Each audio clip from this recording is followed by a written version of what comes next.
one of the few organizations I didn't join, and should have because Jenny made her debut. Yeah. But I know George and Russell from Do you? SR and from Cook.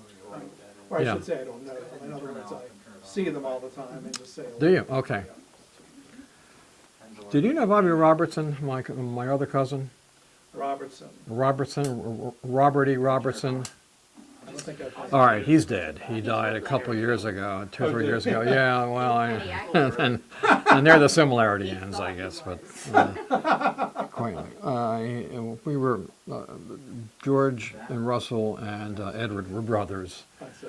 My father's brother Edward had 3 children. They were the 3, Yeah.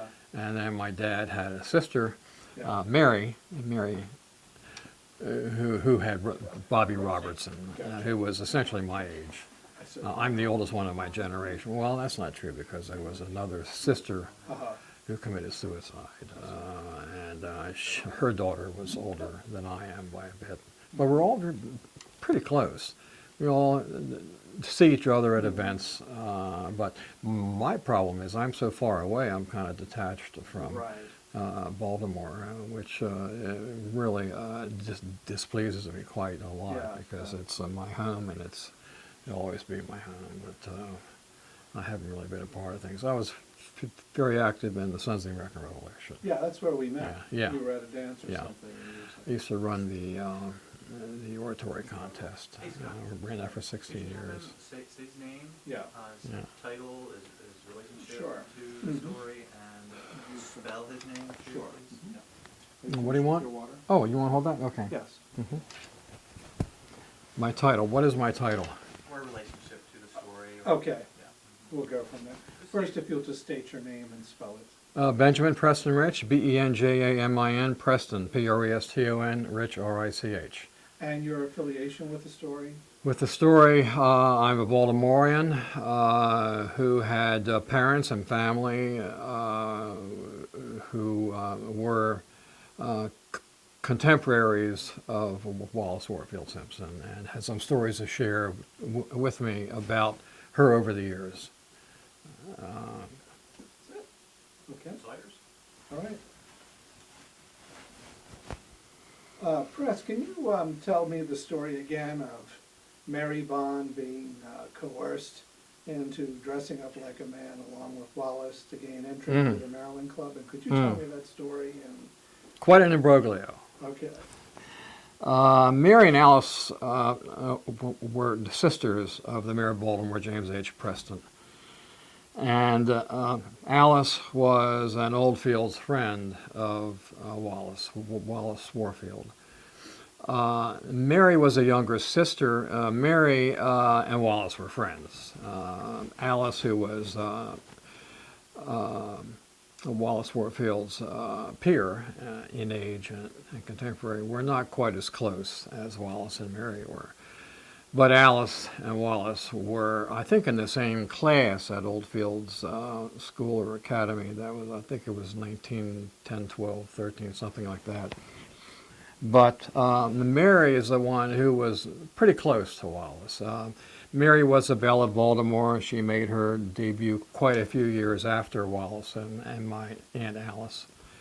But one day, and I'm not sure the context leading up to it, but Wallace was had a bit of a bug about Baltimore society and was often seen or thought of as being a bit on the outside looking in. And Preston family, my mother, my aunts, Alice and Mary, were on the inside. They were daughters of the mayor of Baltimore. There was some money involved there, and they were socially prominent. Wallace had a fine lineage, but because she was not well sponsored at the time financially, she had some difficulty. I don't think she ever had a debutante party, but she was certainly attending those of my families. But at any rate, Wallace at one point had talked Mary into breaking in, quote unquote, to the very officious Baltimore paragon of virtue, the Men's Club of Baltimore, the Maryland Club, to be passed off as a man to be served drinks at the back of the bar.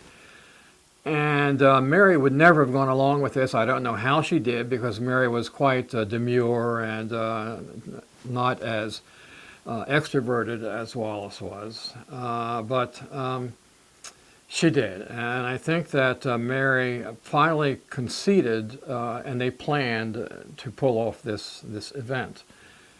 And one day, I believe it was probably 1915, perhaps after the debut, Wallace and Mary put their hair up and looked very androgynous, very manlike, to be passed off as men to go into the Maryland Club, the bastion of male supremacy, and be served at the bar.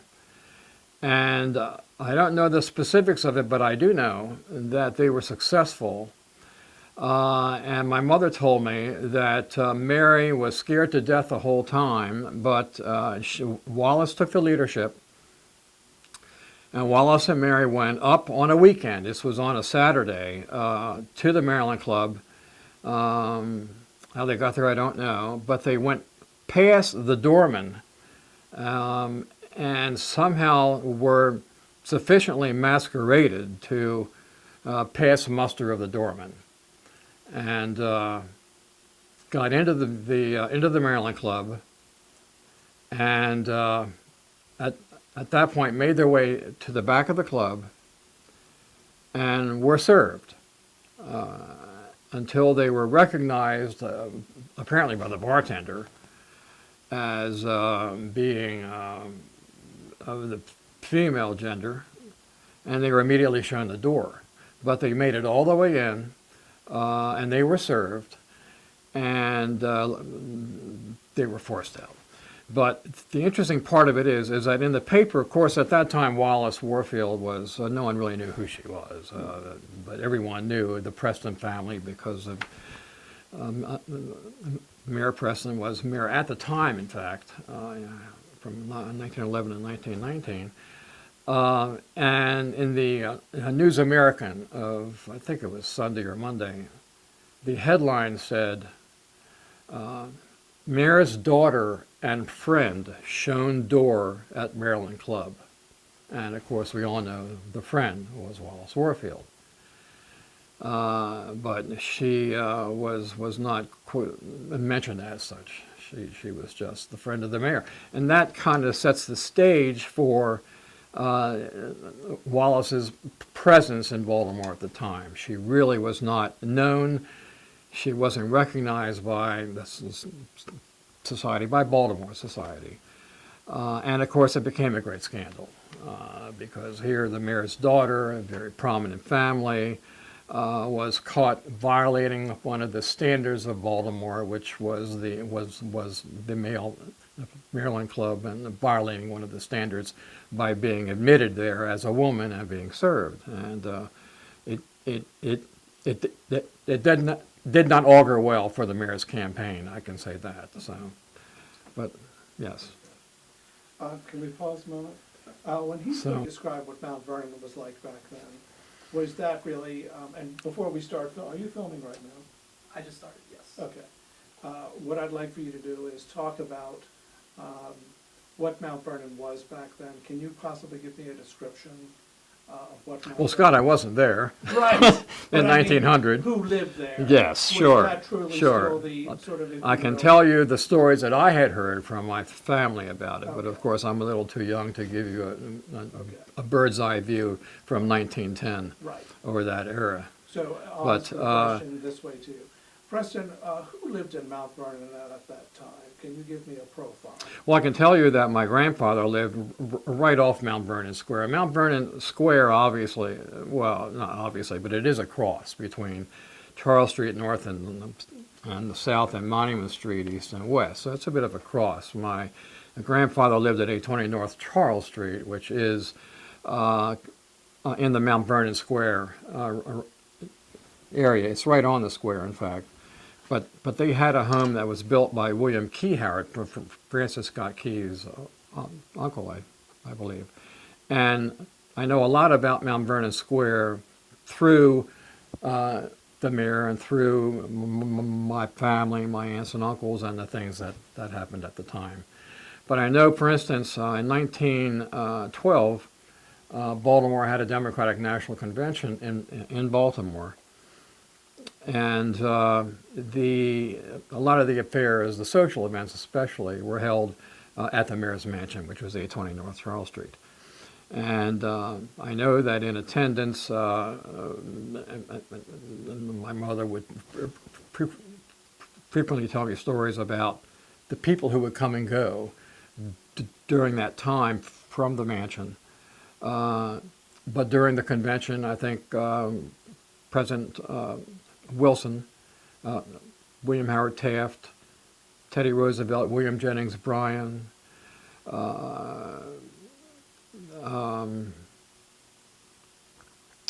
Elihu Root, loads of dignitaries of the day, would either stay at the mayor's mansion or would certainly frequent Mount Vernon Square. I know for a fact that the president of France, Henri Poincaré, who was president in 1915 or so, stayed at the mansion, and there are stories about his staying there.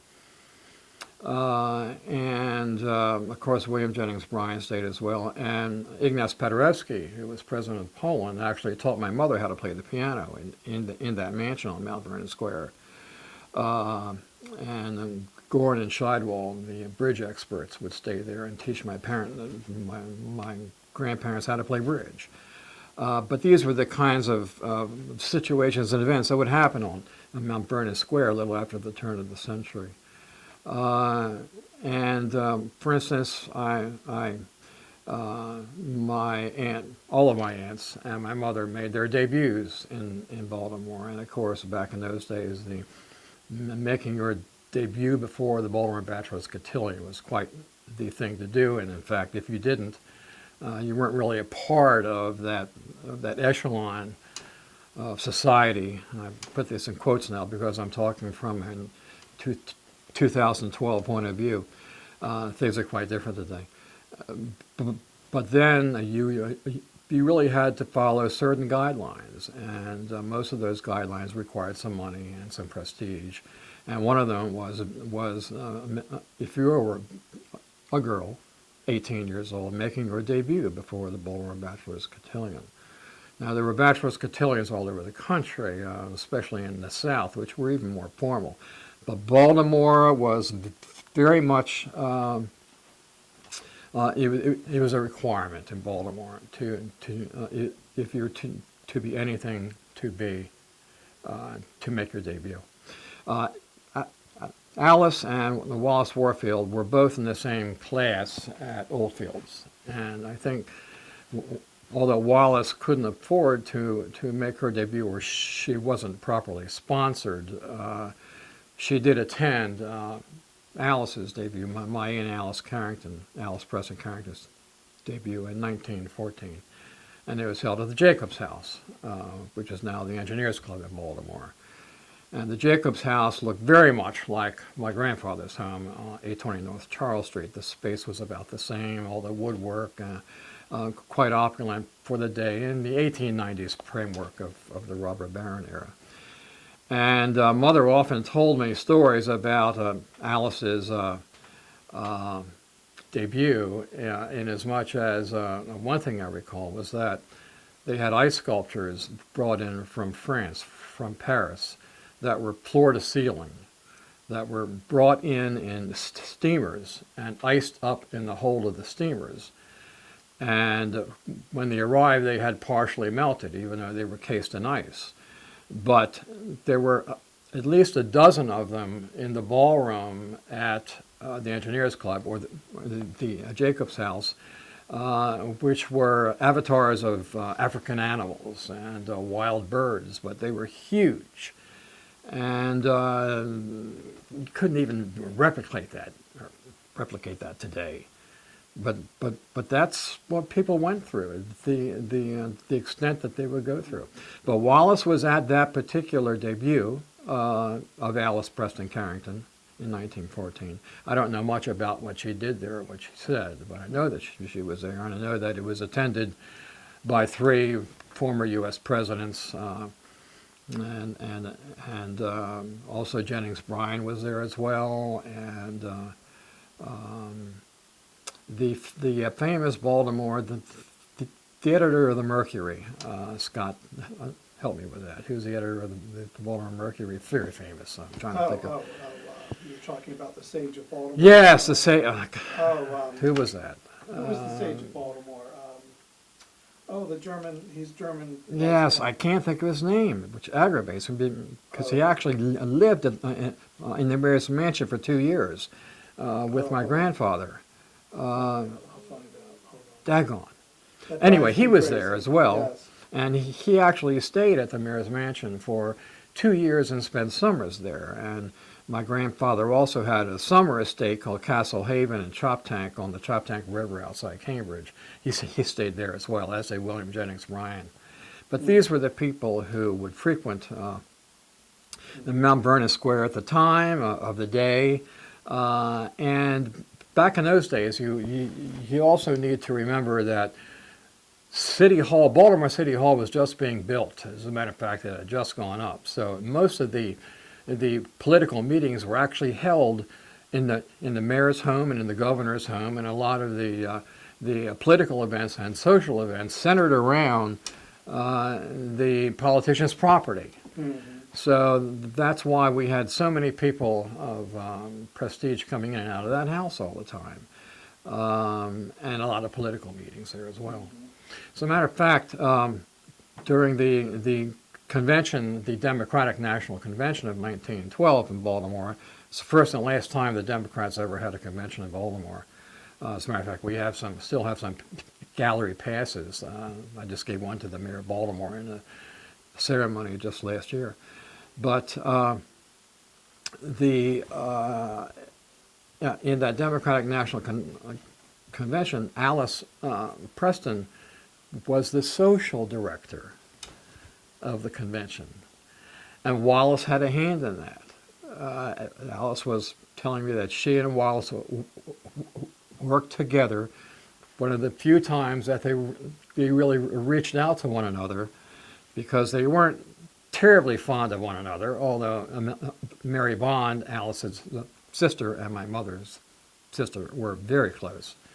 Alice and Wallace really were not quite as much so.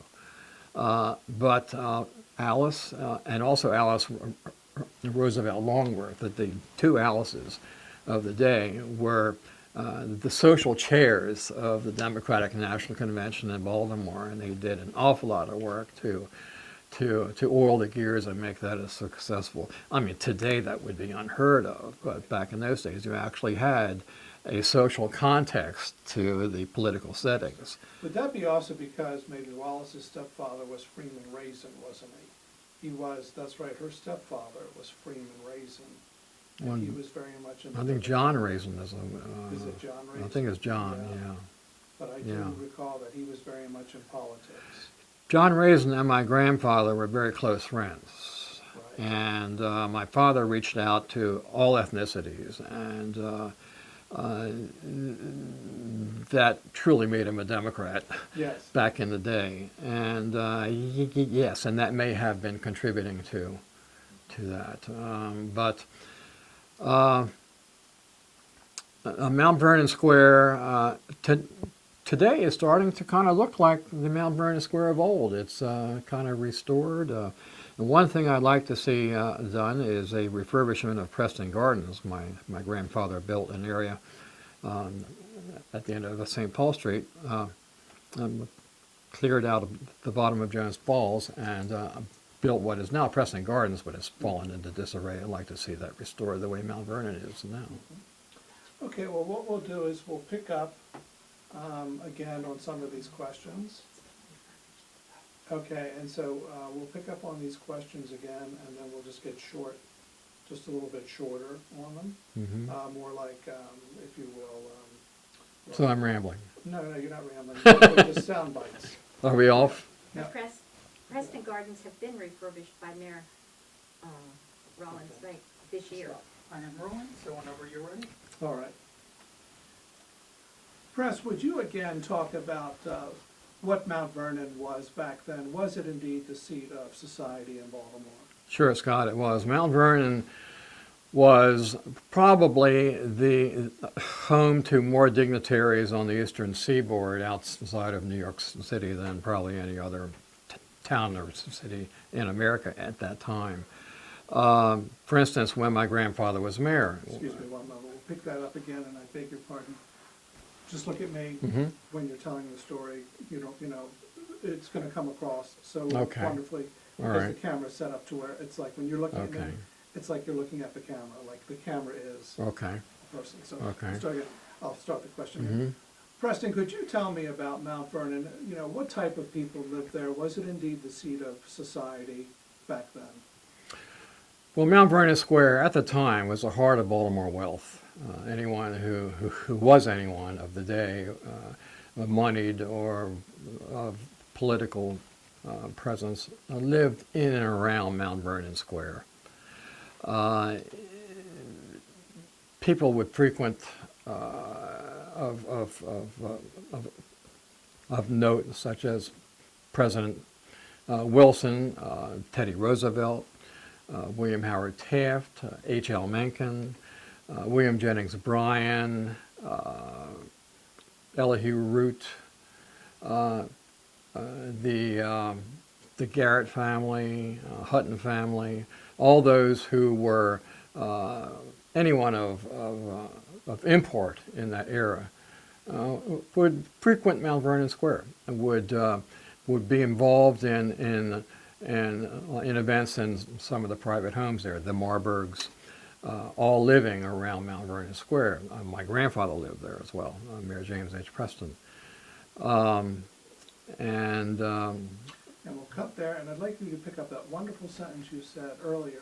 East Coast society, outside of New York, had a residence in Baltimore. Was that the sort of idea you said? Mm-hmm. Could you repeat that line? Sure, Please? sure. People who had some economic provenance would have homes on Mount Vernon Square, either on Monument or Charles Street or in the immediate area. Homes, the Garrett family, the Hutton family, my grandfather, Mayor Preston. I don't think there were any ex-presidents that lived there, but certainly people of wealth had homes in that area, more so than any other part of Baltimore City. We'll cut there. Yeah. All right, I really don't know who else would have been living there at the time. Well, the Oh, no. Marburgs, but they're not really, they're kind of incidental. No, but, right. No, it's okay. We're going in the right direction. Yeah. That's I fine. can talk a little bit about the Mount Vernon Club. Yeah, talk about the various clubs, like the Yeah. Ladies Club, the Mount Vernon Club, Yeah. and the Maryland Club. So I'll ask you this question Yeah, this way. okay. Press, can you tell me about some of the more prominent and exclusive clubs in Baltimore? Sure. Well, my Aunt Alice Carrington, who was actually the peer and friend to Wallace Warfield, started the Mount Vernon Club right across the street from the Jacobs house where they all made their debuts. Right across the street from there on Mount Vernon Square. But I believe it was a little later, it was probably 1920, that Alice founded the club along with Miss Blanchard Randall, and but that became probably the non-pareil source for avocation for women of some wealth and prominence in Baltimore, the Mount Vernon Club. And what Still about there. the Maryland Club? Maryland Club was always a bastion of male supremacy. Try that It again was. with that. Maryland Club, go ahead. The Maryland Club is always a bastion of male supremacy. It was the place for a gentleman in Baltimore to be, especially if they lived on Mount Vernon Square, if they had business in the Mount Vernon area. The Maryland Club was where you always went for cocktails after an fair at someone's home in Mount Vernon to socialize, and men only, no women allowed. But it still is to this day very prominent male-only club in Baltimore. For that reason, it needs to be private, and it is private to this day. Okay. We'll pick up now where Wallace did make her debut at the Bachelor's Cotillion, as did your aunts. Just talk to us again about I'm going to ask you this question. Why was it so important to make your debut at the Baltimore Bachelor's Cotillion? Well, at the turn of the century, pretty much anyone who was to be anyone in Baltimore needed to, if you were a woman, needed to make your debut before the Baltimore Bachelor's Cotillion. It was the social coming out event of a woman's life. And you usually did this about the age of 18. It's being done today, but it doesn't have anywhere near the impact or importance that it did in that era. And it costs money and to make your debut, and to have all the associated parties related to that debut, which often preface the debut. Wallace Warfield had some difficulty raising the money necessary to, or find sponsors necessary to put on a grand affair. And that was unfortunate. But Talk about now your one, I think it was either Mary Bond or Alice, who had the debut party, and who was in attendance at that debut party. Alice made her debut just before Wallace, and the same year. They were both in the same cotillion year of 1914, I believe. And at Alice's debut, which was at the Jacobs House at the time on Mount Vernon Square, which is now the Engineers Club, was attended by 3 U.S. presidents in various order: William Howard Taft, Woodrow Wilson, and Teddy Roosevelt. You also had William Jennings Bryan of the Cross of Gold speech was there, as was Elihu Root, and the governor of Maryland was in attendance, and H.L. Mencken was there, of course, too. H.L. Mencken and my grandfather were very, very close friends, and yes. Very good. And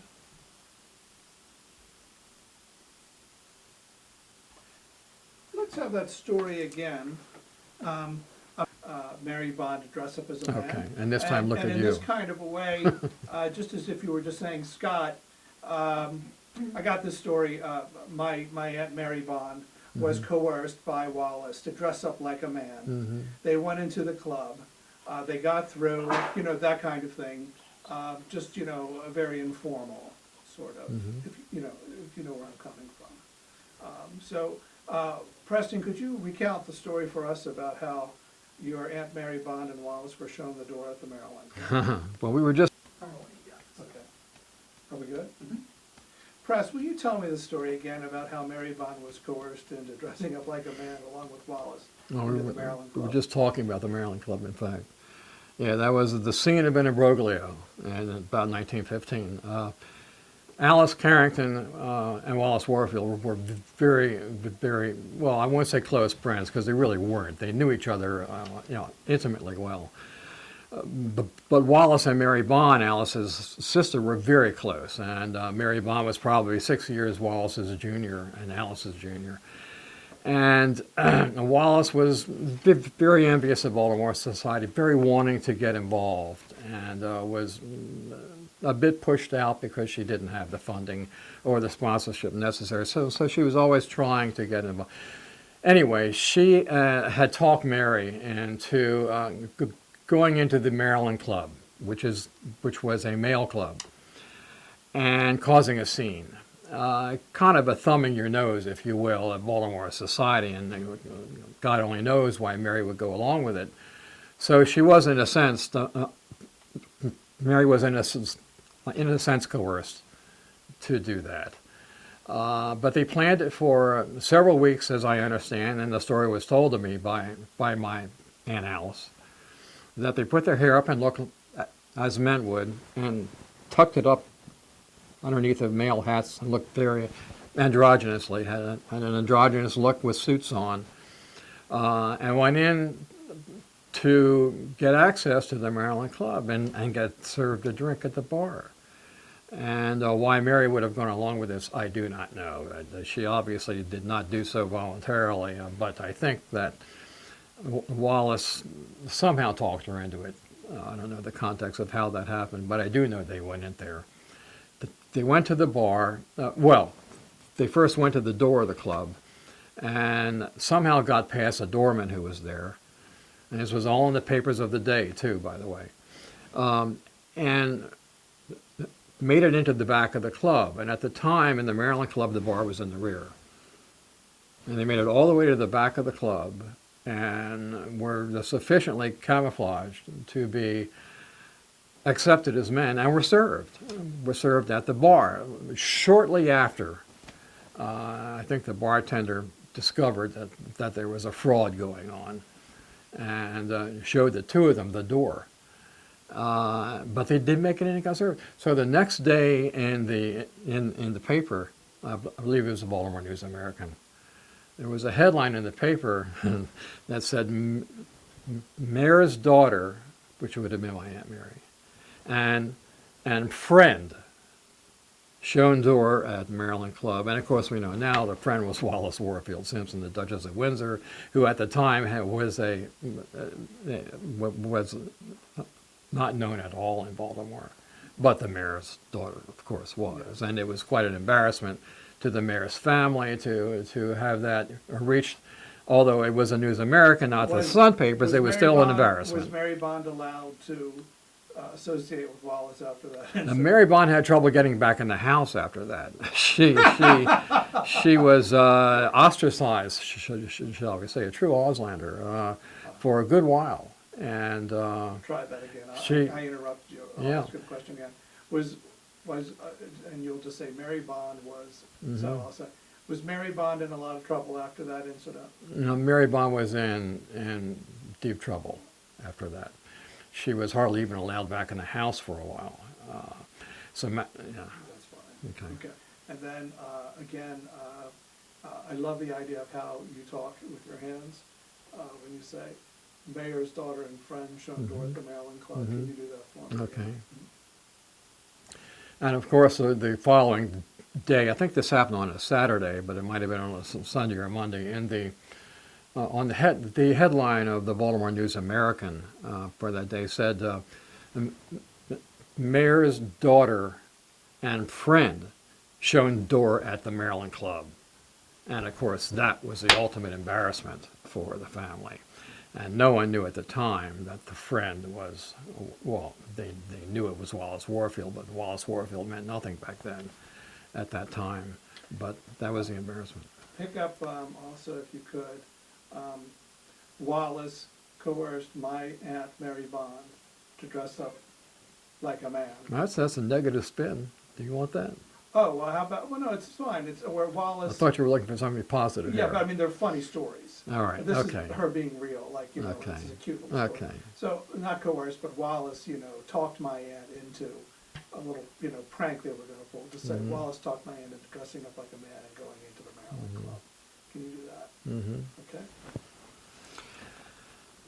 Well, Wallace and Mary were very close friends, much more so than any other of the Preston family. And how that came about, I'm not quite sure. But I know that Wallace was a bit on the outside of Baltimore society looking in. And I think that she really was interested in a sense, thumbing her nose at the establishment at that time. And may have coerced or leaned upon her friend Mary Bond Preston to do a socially solipsistic kind of a event by going into the Maryland Club. And shall I tell the whole Maryland Club event? Yeah, just say, really, I want you just to focus on Wallace talked my aunt into dressing up like a man so that they could pull the prank at the Maryland Club. So Wallace talked my Aunt Mary into dressing up like a man. The two of them would dress up like men. Put their hair up bobbed inside hats, gentlemen's hats, and wore men's suits. And were apparently passable as men because they were able to make it through to the Marion Club and not be recognized until later. But Wallace did entice, shall we say, Aunt Mary to break the social mores and to do something like that. So she must have been very impressive and very convincing to be able to do that. Aunt Mary was no dummy, but she did go ahead and they did do this together. Great. And then can we just pick up with the actual line? They were discovered and shown the door at the Maryland Club, that kind of thing. So Okay. we just pick up, they were discovered and shown the door at the Maryland Club. They made it all the way back to the bar and undiscovered. And then at some point, they were recognized as being fraudulently represented as women. And they were shown the door. And the following morning or the morning after in the Baltimore News American, I believe, which is no longer around, the old Baltimore News American newspaper, the headline was, Mayor's daughter and friend shown door at Maryland Club. Everyone knew who the mayor's daughter was. The friend was Wallace Warfield. And Perfect. Perfect. Great clips and great long, prolonged, in other words, the story, the way you told it is wonderful. And then all I wanted to do is well, you just can clip pieces out and put stuff Yeah. together. Yeah. Yeah, so what we want is the long story, and that's why I'm getting those little short things. Preston, one anything else? final Yeah. thing, and that is, are there any other things you want to add? I thought it was delightful, yeah, Yeah. Okay. nice telling. Can you do one more thing on camera? Can you explain who your grandfather was again, the mayor of Baltimore? Mayor Sure. Preston? Mhm. Are you filming? Mhm. My grandfather, James H. Preston, was mayor of Baltimore from 1911 to 1919 and was mainly responsible for the modernization of the city of Baltimore, becoming the first city to deal successfully with the advent of the automobile. He essentially took up all the cobblestones, paved the streets, and more importantly, he expanded he actually doubled the tax base of Baltimore City, extending the lines out from then North Avenue all the way out to what is now Giddings Avenue. So he doubled the population, doubled the tax base, and he caught some flack for that because now there are new taxpayers to support his initiatives. He covered over the Jones Falls. He saved tens of thousands of lives a year from typhus fever. If you read the old Baltimore municipal journals, you'll see that anywhere from 15 to 25,000 people a year died in Baltimore City from typhus. When he covered the falls, that went down to a trickle, probably a couple hundred a year after that was done. He built the Loch Raven Reservoir. He built the Baltimore sanitation system. He put all the high pressure pumps in for all the fire hoses. He was nominated for Vice President of the United States under Woodrow Wilson. He made it through a couple of ballots there as a favorite son. He was reelected, and he failed on his third attempt and went back into the practice of law. Very good. Very, very good. I didn't know that.